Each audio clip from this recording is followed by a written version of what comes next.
I'm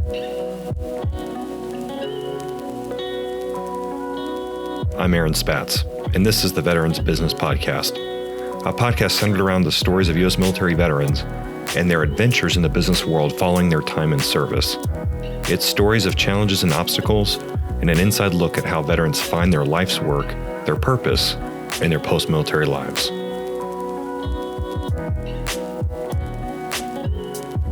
So this is it. We are at the end. This is part 2 of the season 1 recap episode. We're going to cover the remaining episodes that we did not cover last week. So starting at episode 8 with Max Garcia, and it will take us all the way through episode 15 with Christopher Hummel. I'm excited to share this with you. These are some amazing episodes, just like you listened to last week. And so let's jump right in.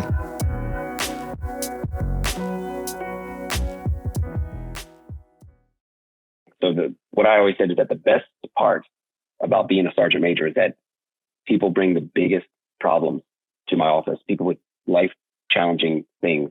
And also I get to see the best things in my office. The other thing that's fun about being a sergeant major is you get to talk to your Marines every week in formation. So you're out there, you get a big bunch of Marines and you kind of pump them up for the weekend, or you get asked to speak at a birthday ball or a corporal's course. And I love that. So therefore I decided to become a motivational speaker and life coach. And the short version about what I say is I use my combat experience to help people conquer, whether it be leadership, mental health, could be anything. Max was a true delight to have on the show, and his introduction was terrific. That's why I let him just introduce himself. But we're going to hear a lot about the way that he sets goals and the way that he helps guide others towards their goals. And so I'm excited for you to listen to the way that he approaches tackling people's life's problems. I'll say that too for everybody who's out there that, once you have, say, 2 years in service, maybe even less, you become a marriage counselor, fitness counselor, financial counselor. You become all those things in one without any qualifications, learned by drinking from a fire hose. And another thing too is that for those who are transitioning out, if you know you're going to get out, I'm thinking a year or two out, experiment around with whatever business it is you think you're going to want to get involved in. The other thing I'm big in is I'm a big real estate investor, and I started doing that about halfway through my career. And learn if you take the time to experiment with your online business, or whatever it is you do, rather than just drinking beer and watching football on the weekends, because don't say you don't have time, because you do have time. Rather than playing video games, if you experiment around with whatever it is you're interested in, you'll find out what you really like. You'll also make mistakes while you still have your military paycheck coming in. You invest a little bit of money in some help building your website, building your blog, building your brand, building your logo. Invest some time and money and effort in building those things, experimenting around so you make your mistakes while you're still in versus when you're out. Find yourself a mentor. Find someone who is willing to spend some time with you and have a chat, once a month, maybe a couple times a month, but not just a 5-second chat where they say, oh, you should read this. Oh, do that. Oh, go to that course. No, someone who's actually going to sit down with you, look at your record, look at what you've done, and then compare that to what you want to do and give you quality step-by-step advice. That is a huge mistake I made. And luckily I didn't pay the price too hard for it, but where I did pay the price was when I first started real estate investing. I just went out on my own and that looks like a good deal. And so I bought. Oh, that looks like a good deal. So I bought. I did not have a mentor. That is a huge thing. I recommend a mentor, a coach, but the way to do it is just ask someone, hey, after lunch, do you have a few minutes to, answer a few questions? Hey, I was just going to ask your advice on something. You ask somebody that and they look like they're not busy at the time. Hey, do you have a few minutes to I'd like to get your advice on something. And for some reason with egos, we have a problem doing that. Hey, can I meet with you during lunch and I just want to get your advice. I just want to get your take on something. And then you're prepared. You have questions written down. Those questions start a dialogue. You ask, they give you some answers, and then you say, okay, got it. I'm gonna work on that, and then get back to you. And then you get back to them and say, hey, I did that, and here's how well it worked or didn't work. And then they give you some follow-on advice. And then you're off to the races. You are light years ahead of your peers.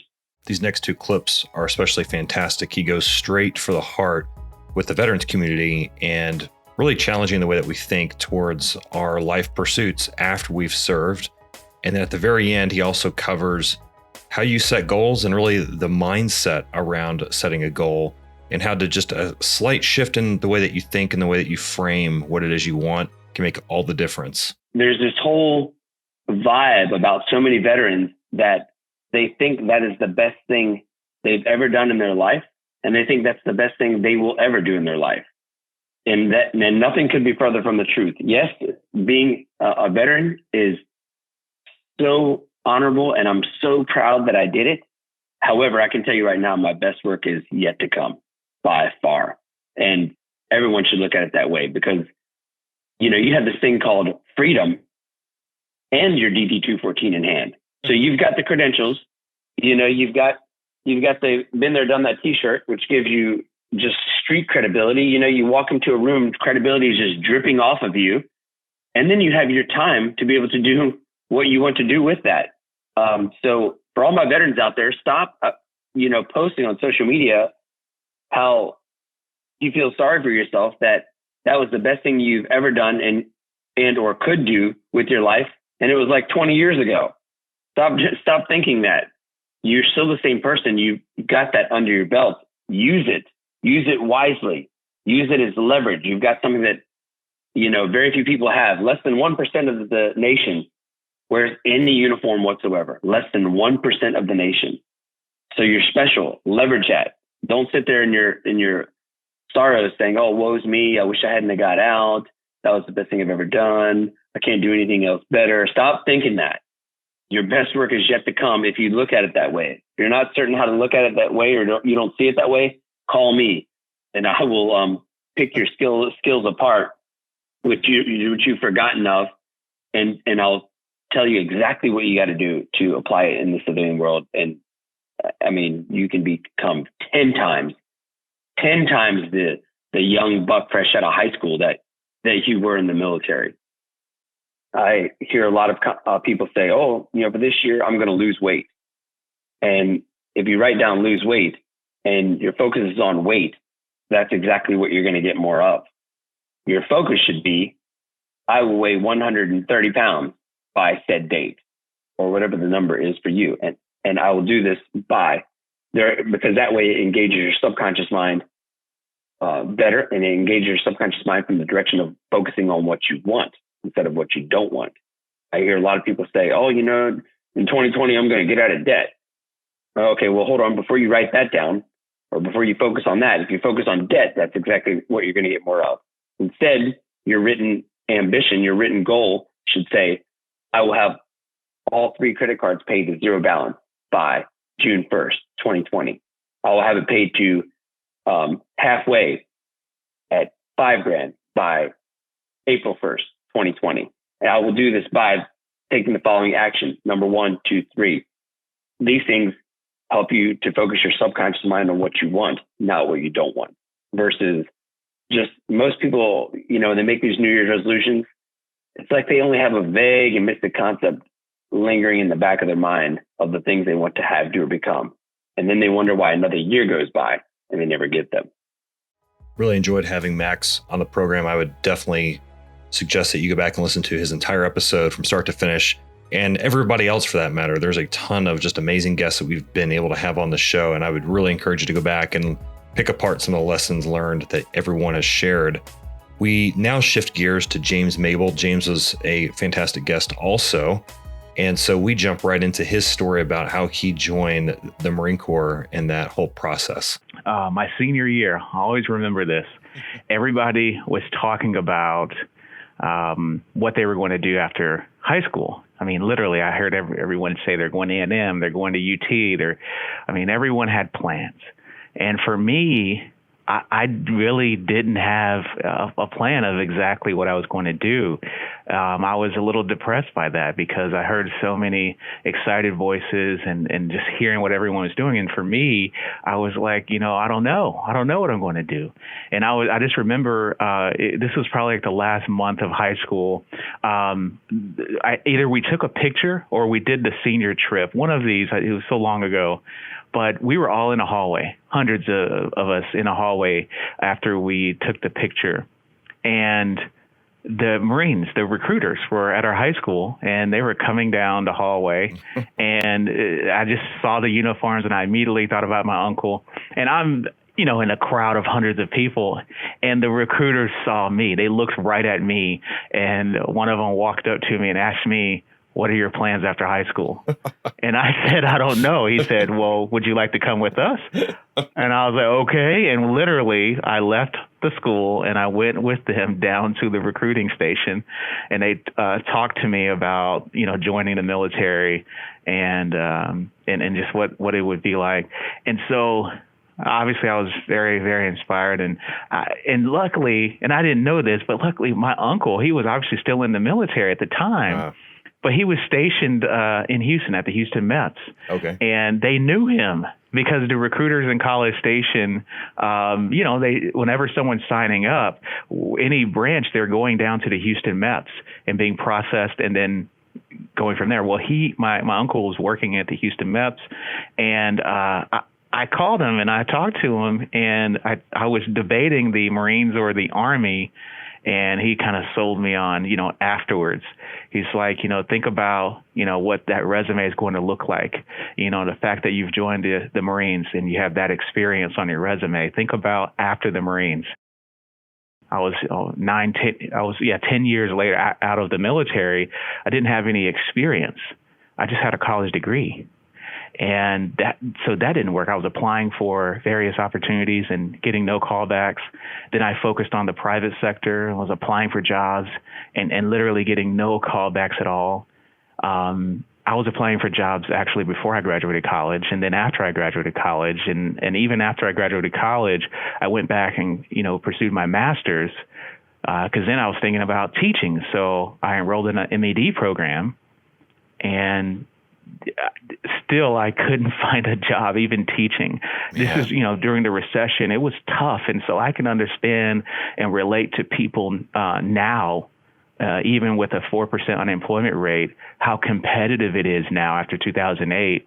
So that drives me even in my current profession, because I just, that experience of first getting a degree, and I've always been told all my life to pursue a bachelor's degree, and that's the link to the American dream, and just having that scary feeling of like, look, I went and did what everyone told me to do, and I can't find a job. I cannot get even a callback, and that was very upsetting. That had to have been so frustrating. I mean, that I can't even imagine what that experience was like. Almost like you'd been lied to. Well, I think a lot of us, and I was older, mind you, I was 30 now. Just thinking about those millennials that graduated, at 22 during the recession. Yeah, you felt like, that someone didn't tell you the whole truth. And so now I'm just totally focused on ensuring that people are prepared to pursue their careers. That it's not just about going through the motions and getting a degree anymore. Just the idea of career services pushing students to be more prepared to pursue their careers indicates how competitive the job market is. If you're having to really, have a world-class resume, have the best interviewing skills, have multiple internships under your belt, be involved in a student organization, have gone to a career fair, have a LinkedIn account, all of these kind of quiver, arrows in your quiver in order to be prepared. That just indicates that there's a lot of individuals out there who went through the motion of getting a college degree, and some of us, like me, were just not fully briefed on what it really takes to start a career. We were just thinking transactionally about first getting a degree and then starting a job. I'll worry about finding a job after I complete my degree. And now, more than ever, it's important to start your career before you finish your degree. It's just a joy for me after my experience getting started with my own career later in life. It's a joy helping others get started, learning, and me just learning from my own mistakes and just not being informed. And so that I just feel every day in what I do, I'm paying it forward because of that. So I enjoy what I do. And as long as I am positively impacting others, I feel I'm fulfilled. James had an amazing perspective, especially in the education space, and assuming that you can get a job with a bachelor's degree and a master's degree and everything else, and then in the middle of a really bad economy, the reality setting in about that not really happening. And so I really appreciated his perspective and just his complete honesty, and you can really tell that he has such a passion for helping others. And so he was a true delight to have on the podcast. And then next, we were able to welcome Scott Husing to the show. He's a best-selling author of Echo in Ramadi. And so we jumped into some really fun conversation there. Well, for me, I'm always writing. I'm always doing something to share stories. And I know that that's kind of part of your tagline too, with what you do is being a storyteller. And to do that, obviously I've adapted or kind of bastardized the Marine Corps planning process and everything that we do to really set out an annual plan of what I need to accomplish. And then I ask myself those questions like, how do I accomplish these things? How do I discipline myself every day to write or make phone calls or, clear out my inbox? It could be the mundane that really separates you. And so, I use that planning process. I surround myself with great people. I do have some help with what I do, but also it's important not to spread yourself too thin. And one of the things that I've done for myself, having gotten to this point, is being able to say no.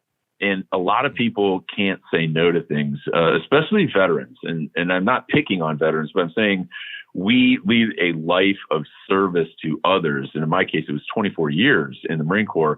And we have this natural tendency to want to do everything for everybody. And we also have this mindset that we have to do it for free. And for a lot of guys out in the business space or being entrepreneurs or artists or whatever it is you're doing, podcasters, you have to find a way to monetize that, because at the end of the day, you got to keep the lights on too.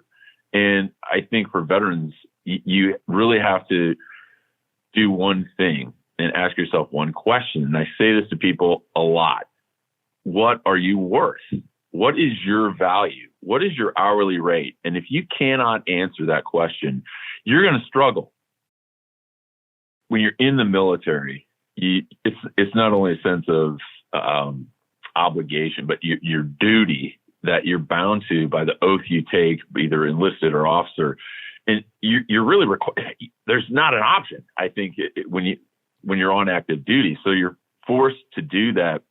And you're driven by so many factors to work hard, to exercise, to show up on time, all of those things. You're kind of forced into that because there's a lot of severe repercussions for that.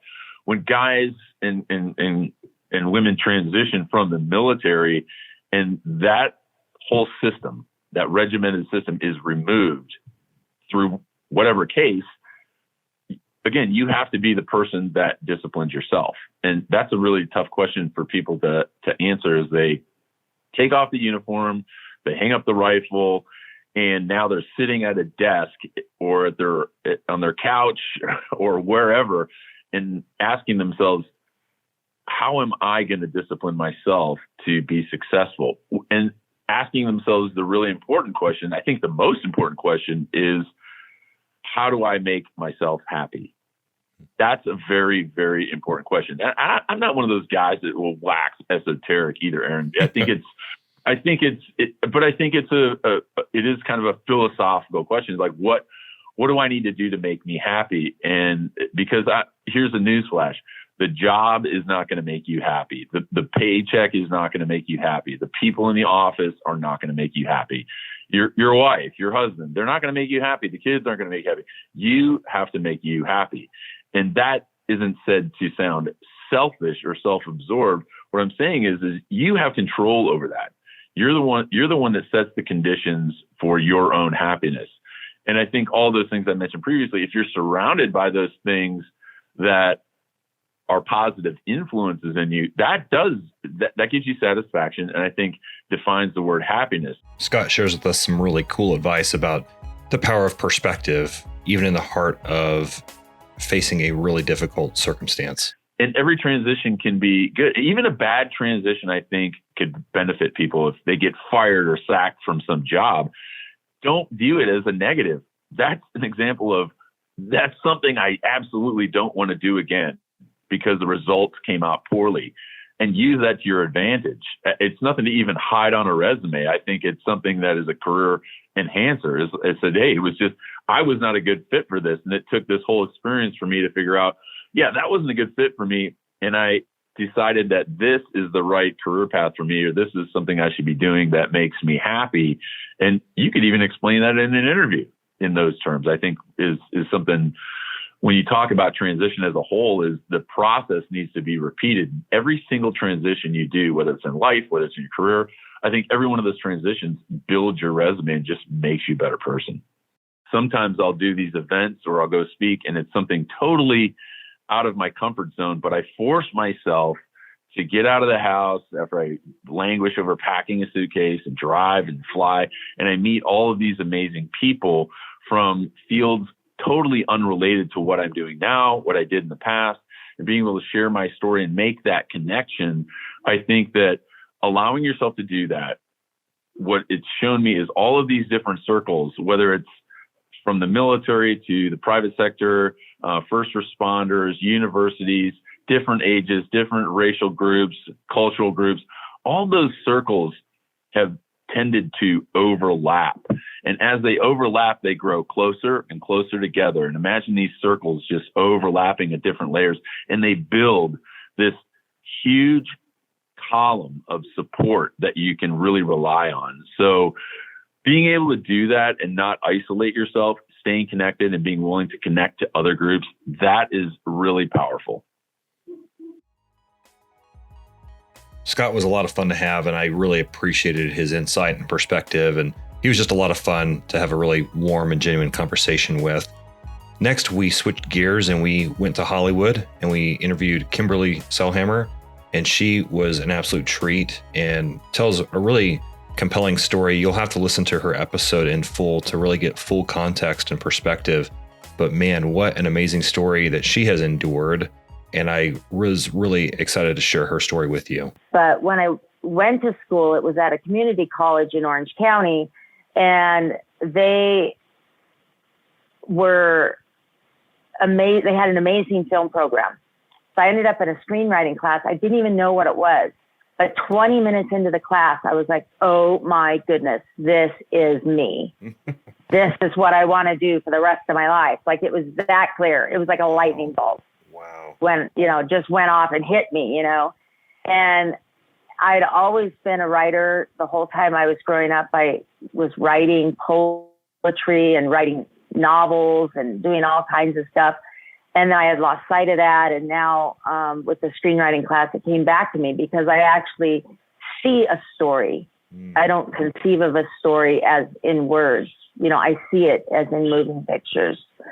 So what I did was, this was my first real sign. So I just took the bull by the horns and took the class, and then I took the advanced class. And within 6 months, I had finished my first screenplay and had an agent and was on my way. Wow. So, yeah, it was really great. Incidentally, that script never sold. It did go to Monica Scarbelis over at Universal Pictures. And I thought, wow, this is my big break. Well, they hated it. And this is part of this is part of the process as you learn in this industry, is that it's a very subjective industry. Some people will love it, like my agent loved it, and some people will hate it. Some people just won't give a care, one way or the other, like it's just non-consequential to them. So, you really have to be diligent and passionate and, take the bull by the horns and be confident and always improving your craft. In life, you need to, if opportunity doesn't knock, you need to build a door so that you can open that door of opportunity. And so the way I built a door was I just kept writing. And, I wrote another project called Alias. And then I teamed up with a wonderful gentleman by the name of Kenneth H. Combs, and we wrote Power Play. And by this time, I was actually starting to get some traction with Power Play. And my writing was actually developing now into something that I could be very proud of. So, Power Play was a big budget movie, and it actually didn't end up getting made, which is par for the course in this business. But, so I really put myself out there. I continued writing, and I just remember at one point I felt so low, because you're working at it, you're not seem to be getting any traction. I'm sure a lot of people can relate to that. And I just remember, we had moved out of California, and I was really out of my element in Mississippi, and I was having to commute back to Los Angeles for meetings, and the meetings were getting less and less, because that's the thing in this business is things ebb and flow. So, I was really in a bad spot. Like I was just, in a place where I felt I just don't know if I can keep going. And I just remember going outside and looking up at the sky, and I started to cry because I just didn't know where I was going to pull that next, let's do this moment, from. Right. And the phone rang. And I picked up the phone, and it was this director named Dan Milliken, and he was calling to say, hey, yes, I want you to be the writer on this project. And so it was crazy how that worked out. Like, I just couldn't even believe it, and that ended up, so I ended up co-writing The Key Man with him, which is the DVD title is Finding Redemption. And that script actually got made, and it was my first produced credit. In this last clip with Kimberly, I just have to say I really enjoyed her honesty and really practical advice on understanding what makes you tick and how to leverage your skills and your passions and the things that you desire. And rather than being all fluffy, it was actually like real practical, and you could get a sense of how seriously she takes research, and no doubt that's why she's been such an accomplished writer. But it contributes to the way that we handle ourselves and the way that we view ourselves. And so I really enjoyed this. Again, you're going to want to go back and listen to this whole episode just for full context. Research is key.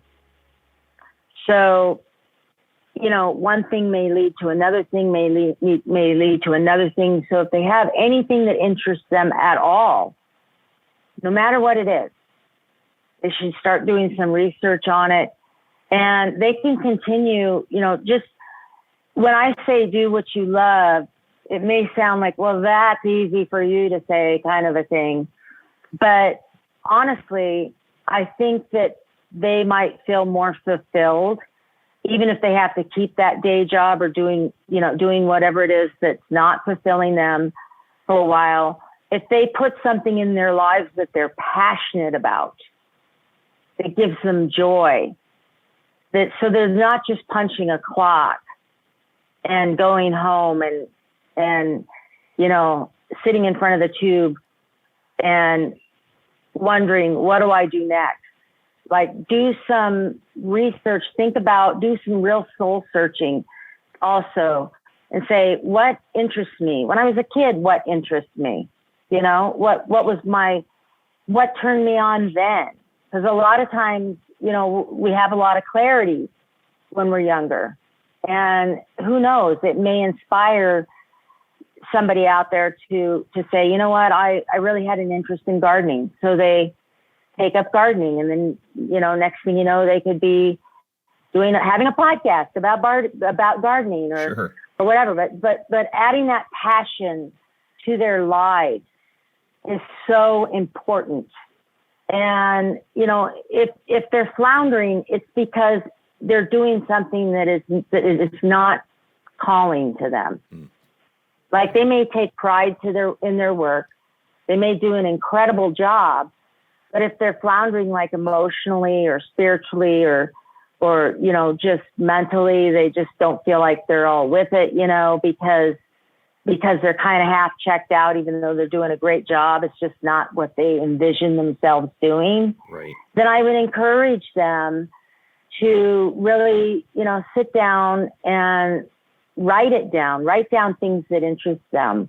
If they watch a PBS special on the Indianapolis, the sinking of the Indianapolis, and they think that's interesting, they should write that down. They'll see a pattern emerge. Maybe they're interested in history. Maybe they're interested in this, that, or the other thing that has to do with it. Maybe they're interested in ships or the naval history or anything like that. So the search for finding what it is that you are passionate about begins with the first step in having an honest conversation with yourself. Really enjoyed having Kimberly on the show. It's rare that we're able to get somebody from the inside of Hollywood. And she's someone who's had a very accomplished and successful career, but she goes about it so humbly, but really had a lot of fun with her. Our next guest was Sean Rhodes, and Sean jumps right into kind of a funny story about how he was applying to college right from the middle of the war in Iraq. And so I was in Iraq second time around at a forward operating base south of Baghdad, and I was putting in my college applications from the field. So whenever I had a free moment to get into like the MWR shed where we actually had internet access, I was filling out college applications. Wow. And I would stay up until 3 a.m., get on the field phone, dial back to the admissions office at these universities I was applying to, and make sure that they had all they needed, because it would take 8 weeks to get mail back and forth to us out there. So It was much easier for me just to wait for the phone. And they'd always say, the connection's really bad. Are you muffling your voice? I said, no, I'm south of Baghdad right now. Come on, man, help me out. Get this application through so I can attend your college. And so by the time I got out of the Marine Corps, I knew what classes I would be taking, when school was going to start. All that stuff was already mapped out for me, because I knew university was the next thing on my my kind of life path. And so 3 or 4 months after I got out of the Marine Corps, I was in university, 22 years old, had seen half the world, multiple combat tours. And my college roommate, turned 18 a few days before school started. Oh, man. And so I was, like a lot of veterans that decide to go to university after school, I was surrounded by kids. There's really no other way to say it, because they still had that mindset about them. And I was, far and beyond that at that point. I mean, I knew how to take care of myself, pay my bills, run my own finances, take care of my car, all the stuff that I'm kind of surrounded by people that are still in high school. And so it was always a very surreal experience for me and all the veterans that were attending, school right after the military. You kind of dropped in this environment where it's like, oh, dear Lord, what did I do to myself? This next segment was really awesome. There's a lot of more backstory than what I was able to have time for this recap episode.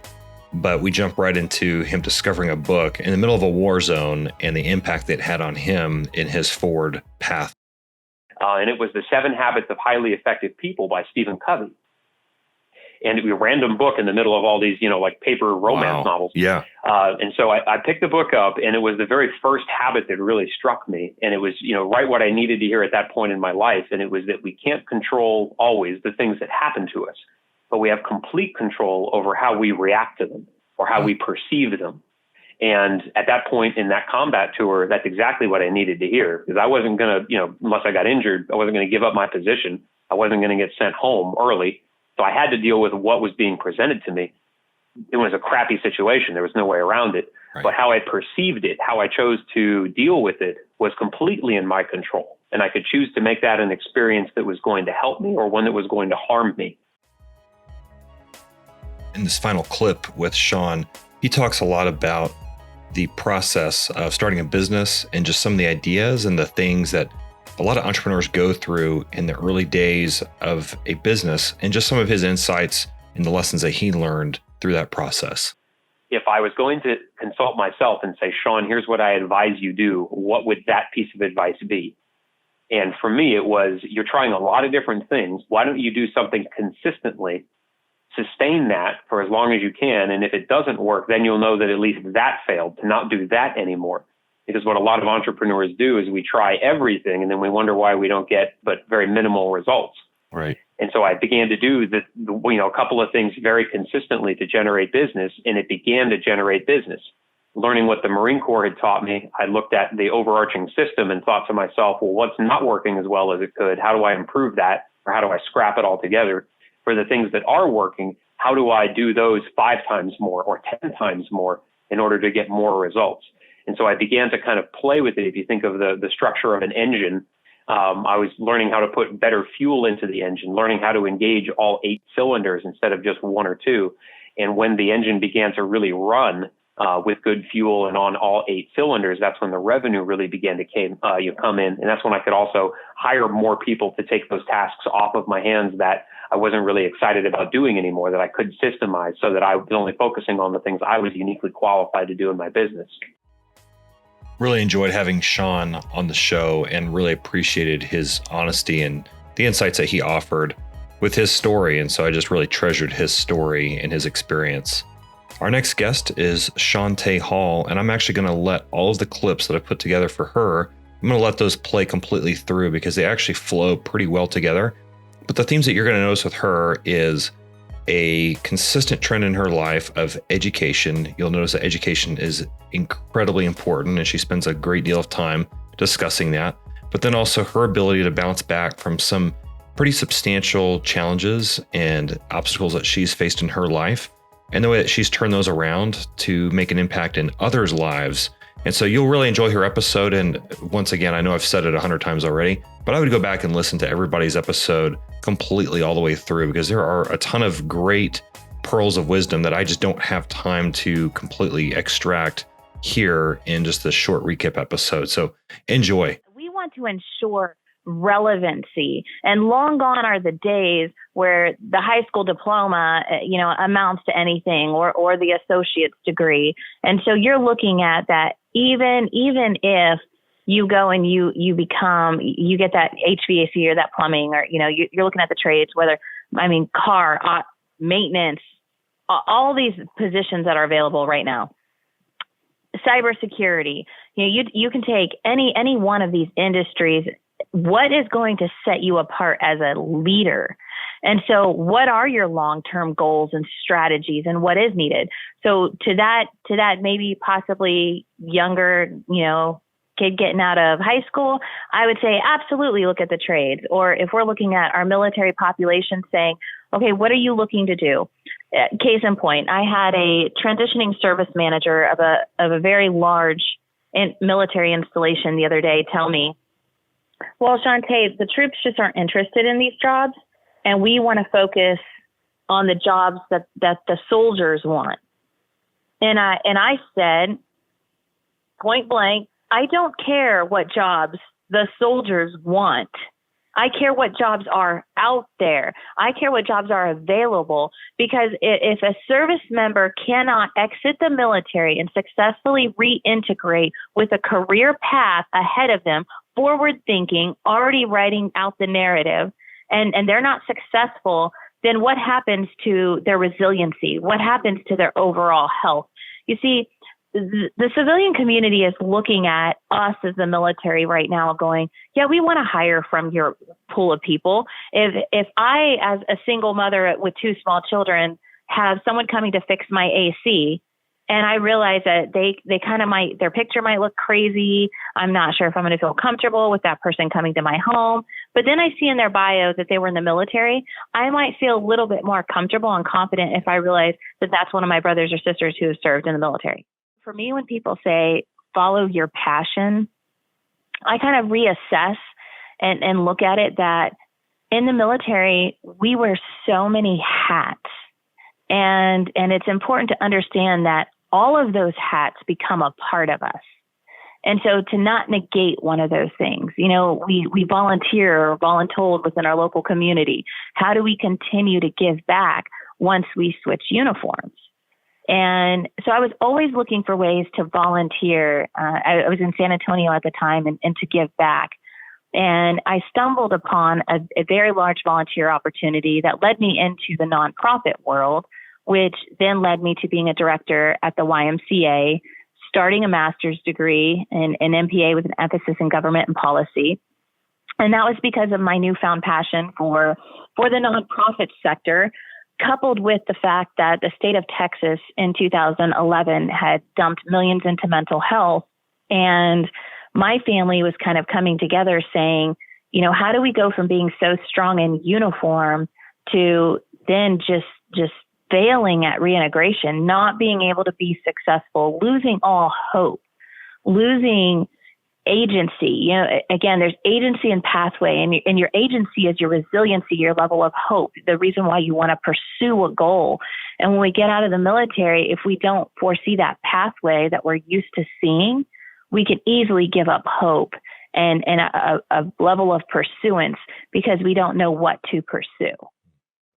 And so here I am, a mom with 2 young children, with a husband going through all of this, a father that had gone through chemo and radiation, and still trying to maintain and help our military populace, because it is the passion that drives me. And I will tell you that anything negative in my life that I have been through, I get through it by helping someone else. And I've always viewed that. When my ex chose to walk away and leave my family, I was blessed that my father was able to step in and that my children carry his last name, and he's a man of strength that was there. And I look at that and I say, when people, well, Shantay, why did this happen to you? Why did something so bad? And we hear that a lot. We hear, why do bad things happen to good people? Well, because none of us are good inherently. Right. We all have something that is bad. We've all thought bad thoughts. And I do that tongue in cheek, but I truly believe that.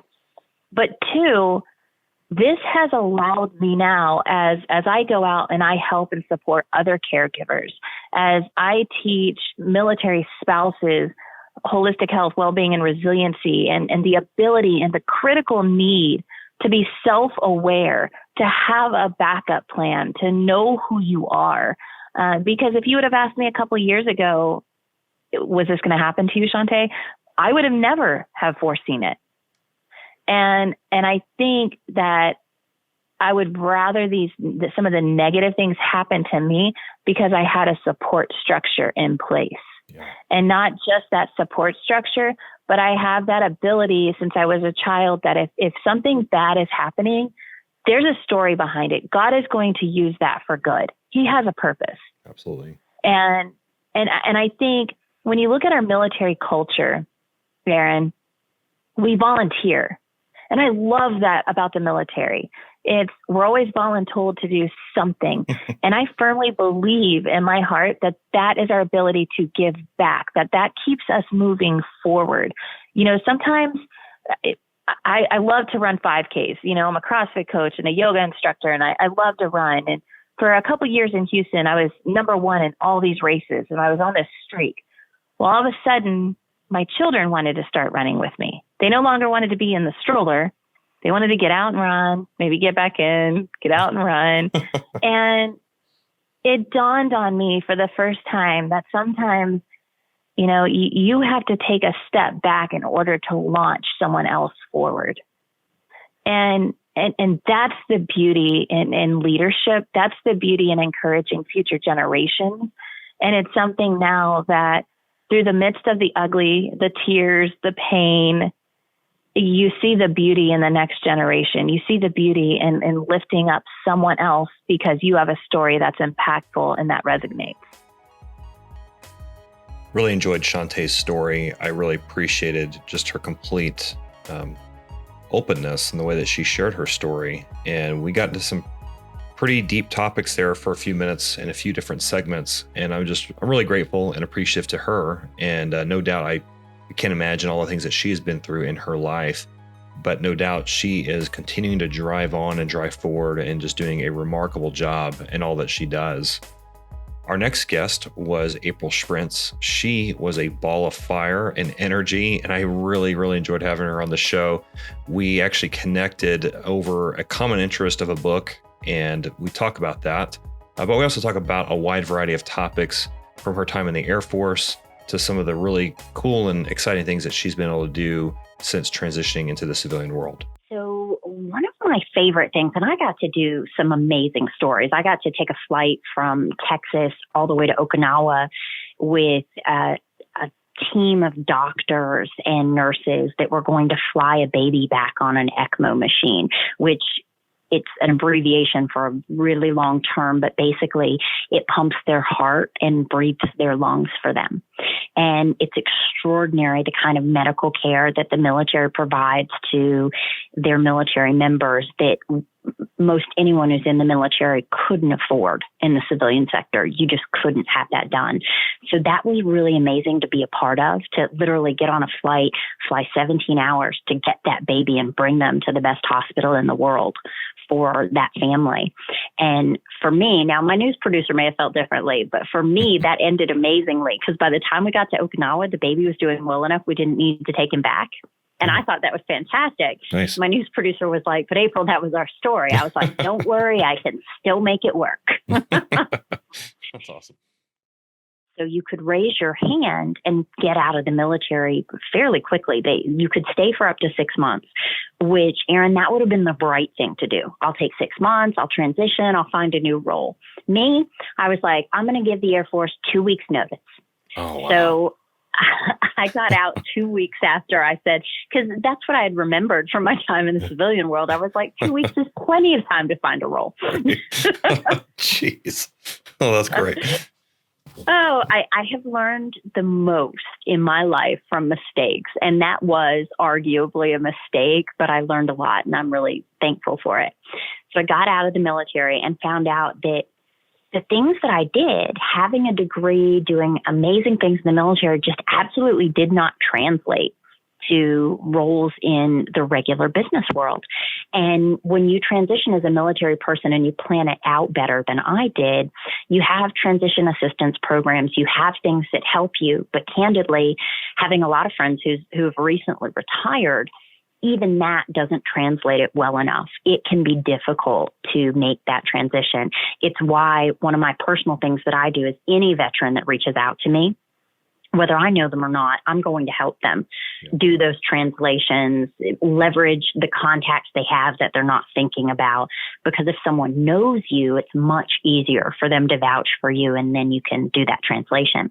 So for me, because I didn't have a network, I didn't have anyone I knew outside of the military, I went to temporary agencies and just took temporary jobs, swallowed my pride a little bit because I was like, I have a degree. I should, have a role in some type of management, but I actually took executive assistant roles at various companies so that, one, I could earn enough money to help support. At the time, I had a family. I was married at the time. So I could help support financially, but also my goal was if these people just know me, they'll realize they do want me to be part of their company. So the biggest piece of advice that I could give to veterans or anyone is that sometimes we don't see our own genius and our own magic because we are ourselves, right? So if you think a thought in your head, you may not know how amazing that is, whereas what you have to share with the world to everyone else is phenomenal.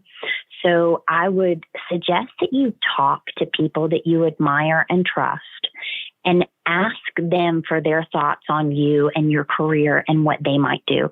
And I give the same advice to entrepreneurs. Talk to other entrepreneurs that you like and admire about where you think you should go, what you think you should do. Because the benefit is you're going to be talking to people in different industries. You're going to be talking to people with different experiences, and they may come up with an out-of-the-box thought for you on your career or on your business that would never have occurred to you.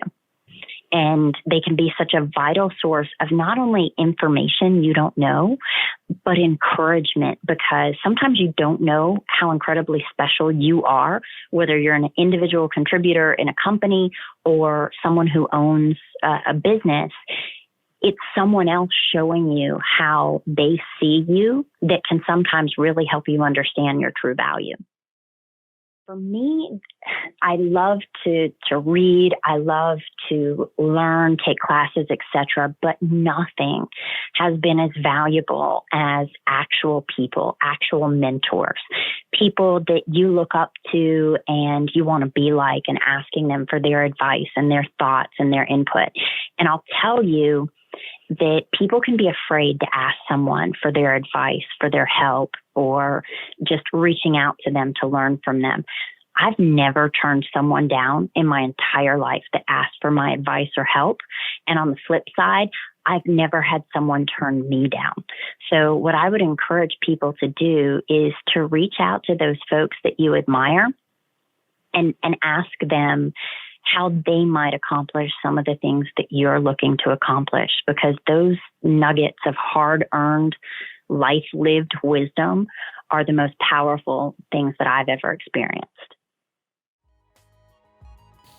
As I'm sure you could tell, I had a lot of fun talking with April and hearing her story and just some of the things that she's gone through and her experiences. I really treasured her insight and perspective. And I think the big takeaway there is really have a mentor, have some people that you can really lean on. And so that's something that I actually personally do already. And it really is a game changer. Our last guest of season 1 was Christopher Hummel of Fit Team Global. It was a delight to have him on the show, and I'm going to play all of his clips through sequentially back to back. But there was a ton of just awesome insight from the challenges and the hardships as he has had to endure. It was pretty incredible. We could probably talk for a solid 3 hours diving into some of the topics and the specifics of the things that he went through. But he was a terrific guest to close out season 1. So I got out of Albuquerque, I believe it was 2001, went back home to Michigan. At the time, didn't know what I was going to do, had no idea. And it took me probably a good 6 months just even to get a job, put resumes out everywhere, and finally landed at a place that did like some surveillance and background checks. So that was interesting. I did that for about a year, and then I got laid off. And if you're looking for a moment that completely changed my life, that was it. I decided literally probably that day or the next, I would never be put in that position again, because it was about a month or two before my daughter was born. Just got a new house, just starting a family. And I just remember the chair being pulled out from underneath me, the rug being pulled out where I didn't even know what was going on, and I didn't know how I was going to fix the situation. I was kind of naive that something like that could ever happen. Here I am, enjoying life one day, and the next day, don't know where I'm going to, make money and be able to pay for my house and the car payment and the family and all that type of thing. So it was something that definitely knocked me down. Right. It was tough. It was a really challenging time. I started putting out resumes, wanting to figure out what I'm going to do. But I knew in the back of my mind, I needed to control my own destiny. And I shared a story about just had a house and just bought a house recently. I just remember the real estate agent had a nice car, had a nice, had the nice suits on, looked, dressed well, and always intrigued me. Like, okay, this guy's got money. He must be doing something right. So as I was putting stuff out there, I jumped into real estate fairly quickly and just said, I'm going to make this happen. And unfortunately, I didn't make it happen right away. I didn't get, I literally think I had one resume call back, but just out of desperation, I'd make something happen. I started just, calling every single for sale by owner. As soon as I got my real estate license, I got fairly quickly, got into an office and just started calling every for sale by owner out of this magazine. I used to call hundreds a day. Wow. I would just kind of give them the same script. have you considered listing your home with a realtor? Yes or no. I'd go into the same response, and I would just through mass numbers and desperation, was able to set up a bunch of listing appointments, and I would secure some listings, and I did very, very well, very fast, but it was like I said, out of desperation. Wow. That's a great question. I hear a lot of times people say that it's kind of like how I am. I'm even keel. I don't think I was always this way. I think you just learn through adversity, as you mentioned, just to keep you level, just keep level. Don't get too up. Don't get too down. Almost hate to say it, be robotic in your emotion. Sure. But if as long as you don't get up and too down and stay steady, that's, a good place to be. Yeah. For anyone that's, getting out of the military, looking, to become an entrepreneur, a few things I would recommend is the first is, planning and preparation is going to be key. I always say, you've probably heard before, the season favors the prepared. So the more you can prepare for something and plan, the better off you are. But that doesn't mean like everything has to be perfect. Some people want everything so perfect before they start doing anything that it stifles them and nothing happens. They procrastinate and analysis paralysis. They overthink things to death. The next thing is the people. You have to get, great people around you. You have certain strengths. So whatever it is you're looking to do, where your weaknesses are, try to fill those with other people. Consistency is key every single day. You got to develop these habits, and you're going to get better at doing certain things. The only way you'll do that is do it day in and day out consistently. I'm big on being whatever business someone's looking to start is to be big on customer focused quality. Don't cut any corners. A lot of times people are looking to cut corners. You're not going to build a solid foundation that way. The best thing you can do is, build a solid foundation if you're looking to build a long-term sustainable business, and then keep things simple and have faith they're going to work out.